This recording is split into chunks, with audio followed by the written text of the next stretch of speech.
everyone, welcome back. I hope you're all doing well so far in this new year, as well as so far in January. The video I have here is pretty much me looking up the general stuff for a Cyclamen or Cyclamen. I do not know how to pronounce the name, I am sorry. If anyone knows how to pronounce it, definitely leave it below. But this is kind of just a general care video of it. So in this part, general information from a website called The Spruce, which for some of my plants, that's where I get information about, just general, and then the rest is kind of basically trial and error. So for the Cyclamens or Cyclamen, or if you're saying with a C, Kylie Cyclamen, or however you say that during it. But I have mine in an eastern facing window, and I water it once every 2 weeks or once a week, very light. I make sure it doesn't sit on the bulb of the plant because it's not like a normal plant, let's say like a polka dot, micans, Scaptus pictus, Argyrias, pothos. It is a plant that is a caudax type, so it has a bulb base where the leaves as well as the flowers come out of, and the flowers, as you can probably tell, they look like upside down shooting stars, which are very pretty. They come in many different colors. The one that I had was a pinky color, and then I ended up getting this one here after mine died while I was away at college. So this one I am hoping I can keep alive. But they definitely like eastern facing windows, at least from the two that I have had so far, which is the one that died and the one I have currently.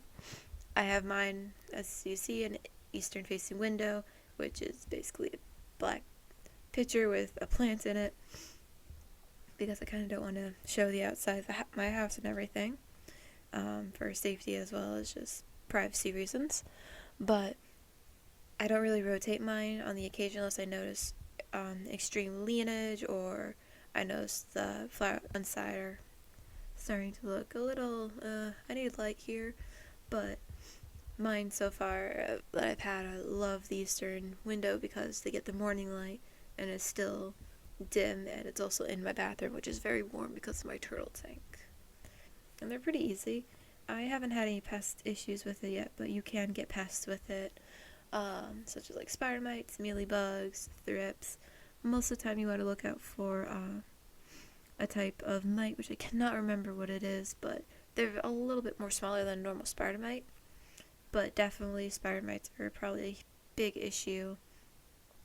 But also another thing is don't worry about if this starts dying in the warmer months. Don't worry about it because it goes into dormancy. I haven't seen that yet because mine thrived through spring, summer, fall, and then in winter it's pretty much where I noticed it was going downhill, but I knew it was because it wasn't getting enough light. It loves the bright indirect light versus the more dimmer medium light to lower dim light. So definitely, if you have the light for it, especially eastern, probably a bit like if you pull it from a few feet back from a western window, it'd probably love it as well. I definitely recommend it. It is very easy to take care of. I honestly, like, unless it decides to do like almost like totally a flop for like water, that is when I really don't water it that much. So I definitely recommend. It's very easy. It's really pretty too when it flowers.